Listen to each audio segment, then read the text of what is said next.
my journey with having my first child was a long one, but thank God it proved to be very fruitful. And I have to say that there's a couple of areas that I found to be the most challenging that I didn't think I would actually get through. But with prayer, a good group of supportive women, and my determination, you know, I'm here. I'm a mom now, and I'm so glad I went through it, because I feel like that led up to the beauty in what I have at this point in my life. It's a wonderful experience.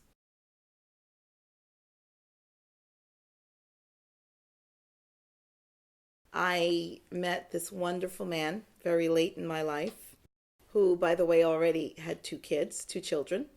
But he was good enough to see the desire here, and the need for me to try and at least work on this mission. So, he joined me as a partner, and we started again. You need a good a support group. And it's not support group in its traditional sense. These are a group of women that I've been friends with, that I had to get to know and then be friendly with because they were on the same journey as I. So with that group, and with a new husband or a new partner who was willing to go through that journey with me, that's how it all came about. And I would imagine it was not as easy for him. He's had two daughters. But I explained to him how this worked. And as brilliant as he is, I had to educate him on the world of fertility.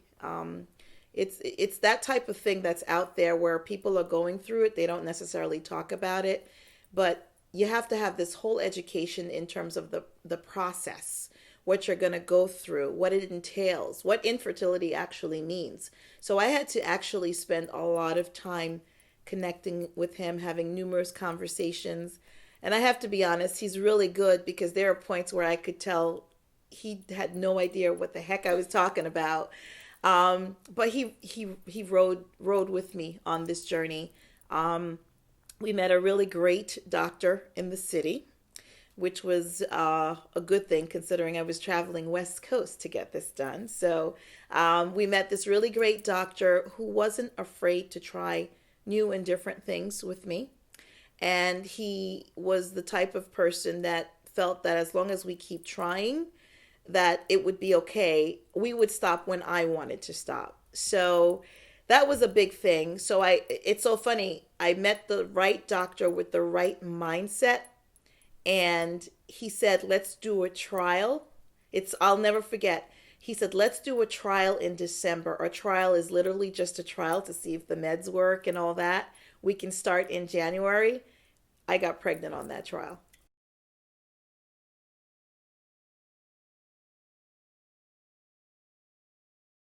So now I'm pregnant.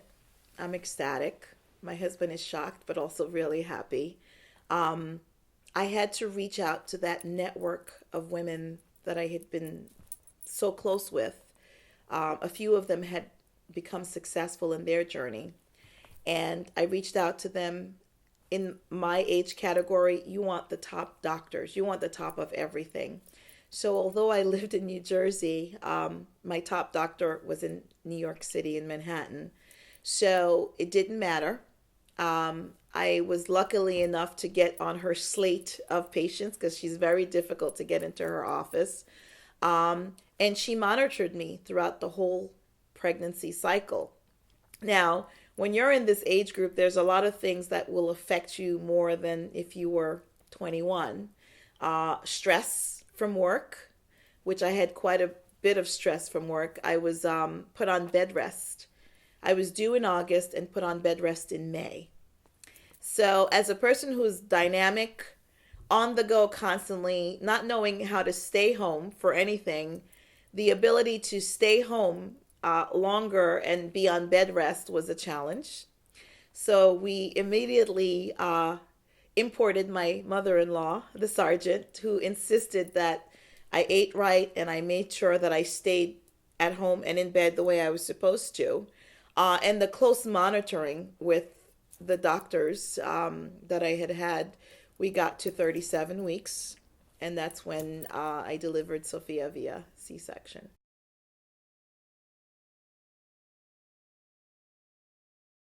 How I met my group of supportive women. Let's take it 6 years back. I'm in tears. I'm crying to a friend who was much younger than me, who understood the pain in me not being able to accomplish this.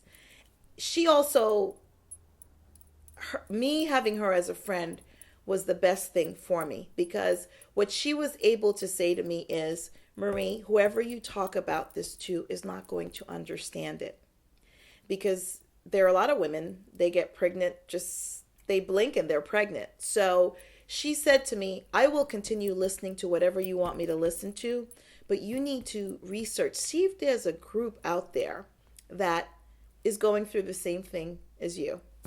And I said, you know what? That makes a lot of sense. Why didn't I think about that? I mean, I've been doing all this research. So I researched, I went through a lot of the books, fertility, single and motherhood, and all that, those different resources out there for a person looking to be a single parent. And I found the name of a psychologist who, on this side, she was taking in a meeting with a group of women who were interested in getting pregnant. All the women were over 35. So I said, this sounds pretty interesting. She was very selective in the number of people that she had within her group. This was sort of a side thing for her. Um, and she wanted to do it herself because she had had difficulty, and she's much older. She ended up adopting a child and then getting pregnant after. So she had gone through her journey. So I have a conversation with her. I let her know that, I'm up there in age and I can't do it anymore because I need someone to talk to. Can I talk to her? And she said, I'll do better. Instead of talking to me, there's about 6 or 7 group of women. I'm going to ask them first if it's okay to bring somebody new into the group. And if it's okay, then we'll introduce you to the group. So she asked them. They were supportive. Best group of women that I've ever been luckily enough to know to have in my life. Some of them were older than me. Others were, there was one woman who I became very friendly with, and throughout this journey, she found out she had cancer. We're still the best of friends today. She's still on her journey, but through a different route. So that particular person taught me how to remain optimistic. Like, for her to be able to go through breast cancer and still be optimistic about life, I said to myself, what am I doing when I'm walking around complaining and saying, woe is me, why won't this happen? There was another woman who had been married 20 years, comes from an Italian family, which we know, very jovial, lots of kids, Christmases are very big, and married 20 years and did not have a child, and it was killing her. There was another woman who I had met who was older than me also, where she had been on a couple of journeys, and her health, no matter how much she tried, her health, whether it was her weight or she just kept losing the pregnancies. Nonetheless, we became friends, very close, very intimate group. The woman that's been married 20 years eventually got pregnant. She was the first to get pregnant. And there were 2 or 3 other pregnancies out of a group of 7 of us. So I accredit a lot of this to the conversation. There were days we'd get together and we didn't talk about anything fertility wise. It was, gee, I met this guy on Match. What do you guys think? Do you think I should spring on him that I want to be a parent on the first date or the third date? It was conversations like that. There were conversations that entailed, you know what? This is my 3rd loss. I don't know if I'm going to want to continue this. Should I continue it? That was the traditional discussion. there was a discussions from, I come from a very conservative family, and they look at me with two heads when I tell them I'm trying to do this. They tell me, well, maybe you weren't meant to be a mother. But they're conservative and they don't understand. They're from the islands. The whole idea of going to get fertility treatments and injections and hormones, they just would not understand that. So we were all of different backgrounds who came together for the same cause. And the journey continues with some of them. And therefore, the journey continues with me. Because just because I have my daughter does not mean I stop that journey. My goal is to be with them to the point whether they decide to no longer want to try or whether they end up trying and they are successful in their journey.